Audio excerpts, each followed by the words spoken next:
Assalamualaikum warahmatullahi wabarakatuh. Halo teman-teman sekalian, kembali lagi bertemu bersama saya Ani Anggraini, mahasiswi Teknik Mesin Universitas Nusa Putra Sukabumi. Dalam kesempatan ini saya ingin membahas tentang sebuah kopling. Semoga teman-teman dapat mengambil manfaat dari apa yang saya jelaskan. Kopling yaitu merupakan sebuah komponen mesin yang digunakan untuk meneruskan putaran utama ke putaran penerus. Kopling memiliki daya yang dapat disalurkan melalui berbagai pengaturan roda gigi atau penggerak hanyalah jika porosnya bersifat paralel dan pada saat kondisi poros diam.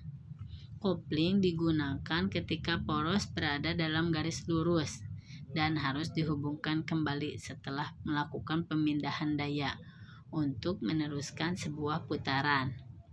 Kopling biasanya sebagai transmisi daya, misalignment offset atau menggabungkan ketiga sejajaran poros, mengurangi shock yang muncul, mudah untuk merakit dan membongkarnya. Kopling dibagi menjadi dua tipe. Yang pertama, rigid kopling.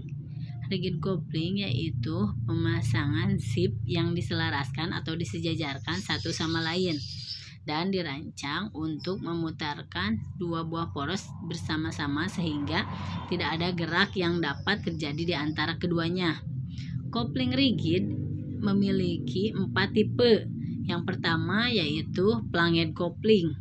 Plunged kopling adalah kopling yang digunakan untuk menggabungkan secara tetap dua buah poros atau dikunci menggunakan baut.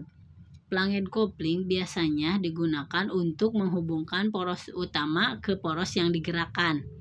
Dan kemudian kopling dibuat menjadi satu karena kopling tetap dapat mengirimkan sebuah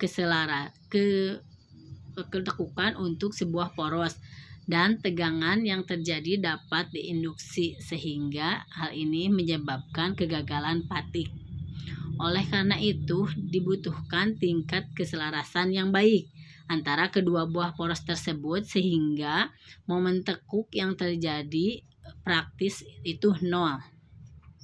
Yang kedua yaitu gear kopling. Gear kopling adalah sebuah roda gigi dalam versi modifikasi lain dari plunged kopling pada kopling roda gigi. Flansa dan hub adalah sebagai berbeda yang dirakit secara bersama-sama untuk menjadi satu bagian seperti pada sambungan plunged. Yang ketiga yaitu chain kopling atau kopling rantai. Memiliki beberapa tipe diantaranya. Yang pertama, sprocket yang mengakomodasi masing-masing hub melalui sebuah rantai dipasang ke poros melalui penggerak kunci. Misalignment kecil dapat ditoleransi, membutuhkan pelumas pada pergerakan sprocket dan rantai. Batasan dengan kecepatan yang digunakan dilengkapi dengan penutup pisang yang di atasnya. Pemutusan sebagai kopling dengan melepas rantai. Yang keempat yaitu rubber coupling atau kupling karet. Rubber coupling diantaranya yaitu terdiri dari dua plunged dengan alur pasak. Plunged pas di kedua sisi ban terbuat dari sebuah karet dan kupling dapat mentoleransi sedikit ketidaksejajaran dan diikat secara bersama-sama dengan baut berkepala topi. Penggunaannya sangat disarankan pada bagian yang terjadi gerakan atau beban torsi. Karet bisa rusak seiring waktu berjalan terutama dengan dalam suhu tinggi. Alasan pemilihan kopling rigid yaitu diantaranya pemasangan yang mudah dan cepat, ringkas dan ringan, aman pada putaran tinggi, getaran dan tumbukan kecil, sedikit tak ada bagian menjorok, dapat mencegah pembebanan lebih, gerakan aksial sekecil mungkin akibat pemuaian pada kopling akibat panas. Kedua yaitu flexible coupling. Flexible coupling digunakan untuk menghubungkan poros dengan sudut yang rendah yang saling berhubungan. Pada saat pemakaian kedua sudut poros itu memungkinkan untuk merubah karena getaran atau beban yang diterima. Dibagi menjadi dua jenis, yaitu yang pertama universal joint coupling dan flexible joint coupling.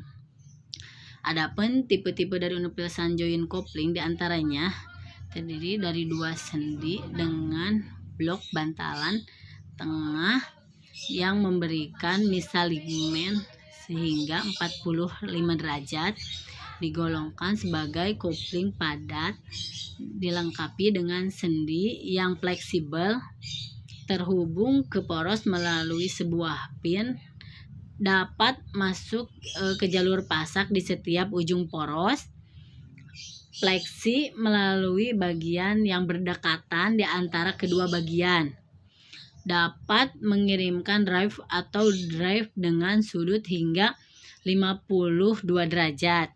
Yang kedua yaitu flexible joint coupling atau bisa disebut juga dengan pin dan bus coupling.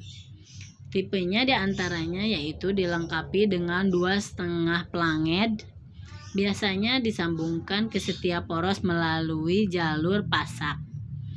Setiap setengah dipasang melalui pin yang dipasang ke dalam lubang, dapat memiliki hingga 3 pin penggerak. Bus terbuat dari bahan yang lembut dan seperti karet, dan pada saat pemasangan sisi yang benar harus dipasang untuk menggerakkan setengah. Mungkin cukup sekian yang bisa saya sampaikan. Semoga bermanfaat bagi teman-teman. Mohon maaf apabila ada kekurangan. Wabillahi taufiq wal hidayah. Wassalamualaikum warahmatullahi wabarakatuh.